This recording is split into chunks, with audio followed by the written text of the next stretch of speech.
Ah, mas a ciência ela é positivista demais. Mesmo se o psicólogo for religioso, ele não pode misturar psicologia com metafísica. A priori, na primeira sessão, a gente faz a anamnese. Você já ouviu alguma coisa parecida com essas? Pois saiba que esses usos estão todos errados. Se você continuar assistindo esse vídeo aqui, você vai descobrir quais outros também estão e por que eles estão errados.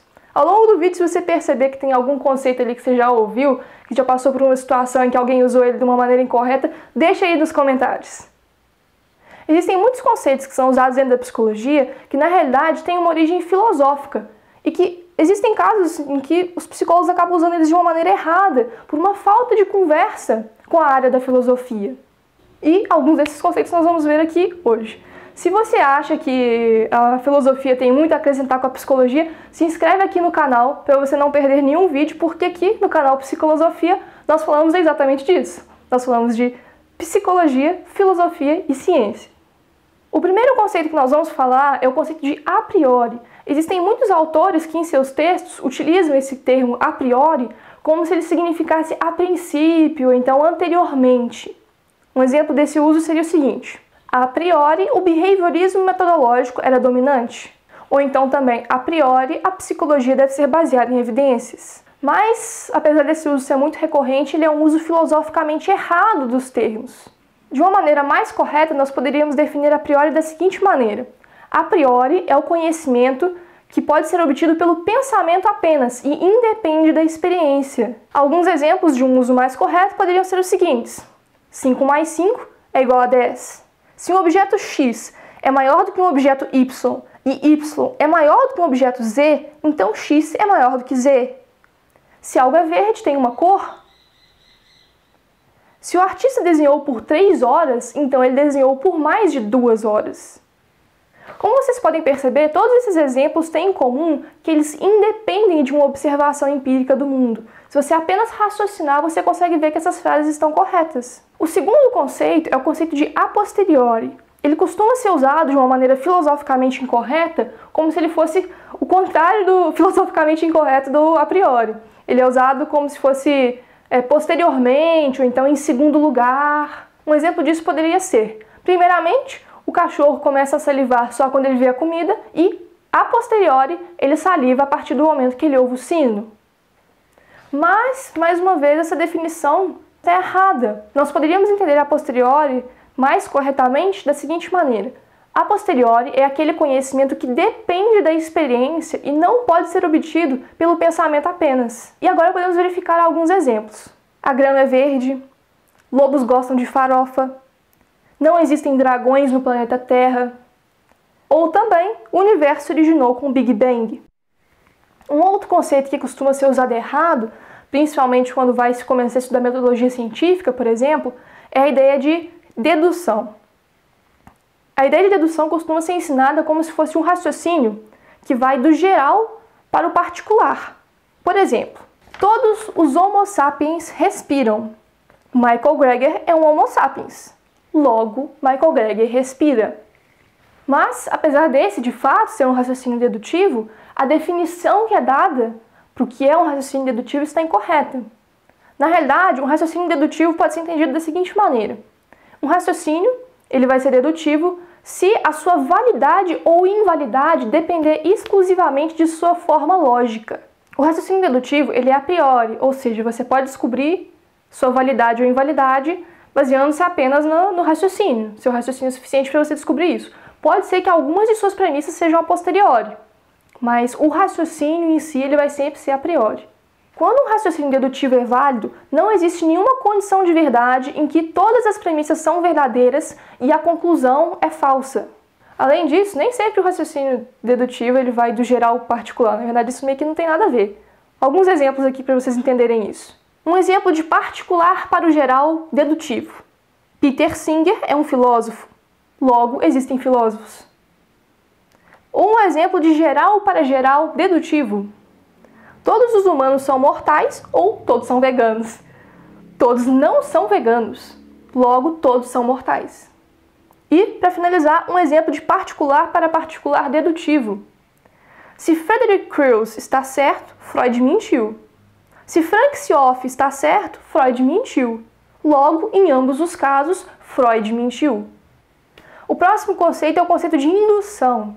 Quase que ao contrário do conceito de dedução, os raciocínios indutivos costumam ser apresentados como sendo os raciocínios que vão do particular para o geral. Um primeiro exemplo disso poderia ser o seguinte: o cantor Eric gosta de ópera, a cantora Christine gosta de ópera, o cantor Raul gosta de ópera. Logo, todos os cantores gostam de ópera.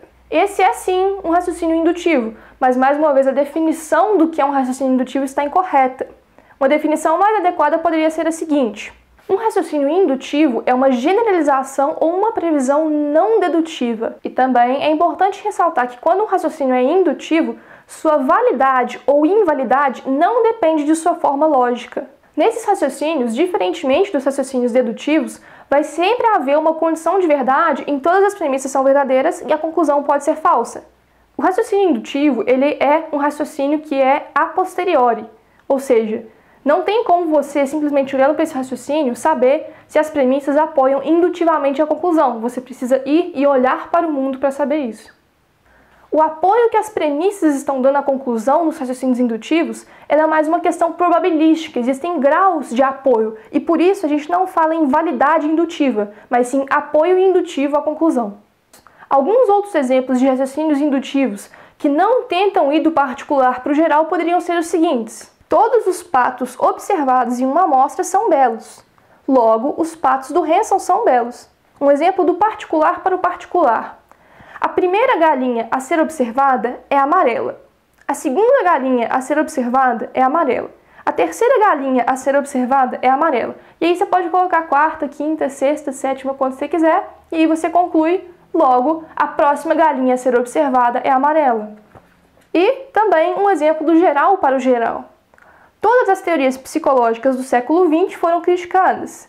Logo, provavelmente no século XXI, todas as teorias psicológicas sofrerão críticas.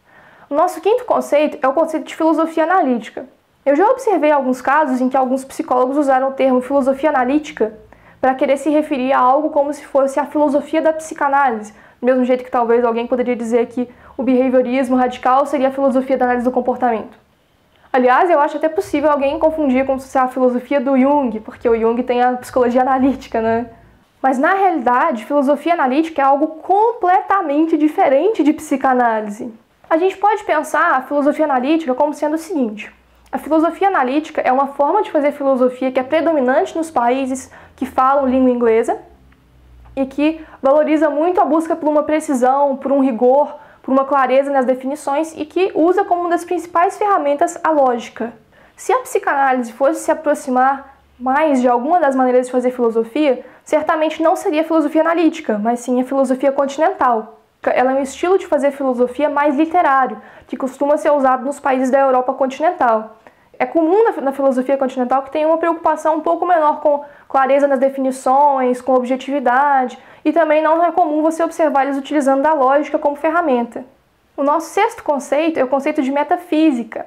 É comum a gente ver as pessoas utilizando o termo metafísica para querer se referir a coisas religiosas, a coisas paranormais. Por exemplo, você vira e fala: fulano está fazendo uma especulação metafísica. Você pensa, ele está pensando em uma teoria religiosa, alguma coisa nesse sentido. Mas a metafísica não é isso. A metafísica ela é a disciplina que se ocupa com os problemas filosóficos mais gerais sobre a natureza da realidade. A partir disso é possível dizer que, mas a física também investiga a natureza da realidade.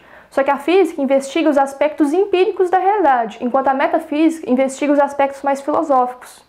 Alguns conceitos que são estudados dentro de metafísica poderiam ser os seguintes: qual que é a natureza do tempo? Quais são as categorias mais gerais que compõem a realidade?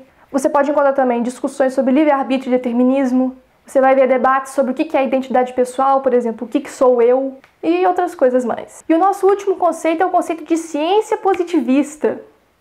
Dentro da psicologia, é comum você encontrar acusações, principalmente acusações para psicólogos que estão buscando uma psicologia baseada em evidências, buscando uma rigorosidade mais científica para o fazer psicológico, de que eles são positivistas, e isso significaria que eles estavam reduzindo o ser humano, que eles estavam sendo opressores com outros tipos de saberes, e por aí vai. Quando essa coisa de positivismo tá no ar, fica até confuso, tipo, qual positivismo que tá falando? Tá falando de positivismo de Augusto Conte, tá falando de positivismo lógico, e eu já vi textos falando, um falando que é um, outro falando que é outro, então assim, até isso não fica tão esclarecido. Mas exatamente por estarmos falando de aspectos mais filosóficos, aqui eu trouxe o que é o positivismo lógico. O positivismo lógico, que também tem o nome de empirismo lógico, ele foi um movimento que teve início no Círculo de Viena e que ele propunha de que os únicos conhecimentos confiáveis sobre a realidade eram os conhecimentos obtidos através da experiência ou então os conhecimentos obtidos a priori através da lógica. Dessa maneira, toda a metafísica deveria ser descartada, porque ela seria como se fosse um conjunto de coisas sem significado nenhum. E ela era sem significado nenhum porque ela não era verificável. Mas na realidade, a ciência ela não rejeita a metafísica. Dentro da própria ciência, nós temos entidades metafísicas. Pensa, por exemplo, no elétron. Não é possível que a gente observe diretamente o elétron. Você pode até verificar alguns efeitos que ele tem, mas você não consegue observar o elétron. E isso acaba tornando ele uma entidade metafísica. Isso já mostra que a ciência aceita sim a metafísica, ela não é uma ciência positivista. A própria tese dos positivistas, aliás, ela não pode ser verificada empiricamente, aqui meio que quase que autorrefuta o que eles estão falando ali. Mas, sobre a questão da psicologia, o que importa mesmo é que hoje em dia o positivismo ele não está em voga, ele não é utilizado. Então, quando alguém tenta virar e falar, esse psicólogo está sendo positivista, essa pessoa não está realmente conseguindo captar o que a ciência faz e também não está conseguindo captar o que esse psicólogo está tentando propor. Então, pessoal, é isso. Esse é o vídeo de hoje. Eu deixei aqui embaixo todas as referências que eu utilizei para poder embasar esse vídeo e eu também deixei uma recomendação de leitura sobre um livro de lógica. Quem tiver mais interesse em entender melhor os raciocínios dedutivos, os raciocínios indutivos, quem quiser aprender a raciocinar melhor, porque isso é uma coisa que a gente fala muito na psicologia, a gente tem que ter senso crítico, mas como que a gente vai ter senso crítico, né? Em primeiro lugar, a gente tem que estudar lógica. Então eu deixei aqui uma recomendação. Se vocês têm interesse em aprofundar seus estudos, não deixem de ler essas recomendações que eu coloquei. Também, se você gostou desse vídeo, deixa o like aí, que a gente se vê nos próximos. Até mais!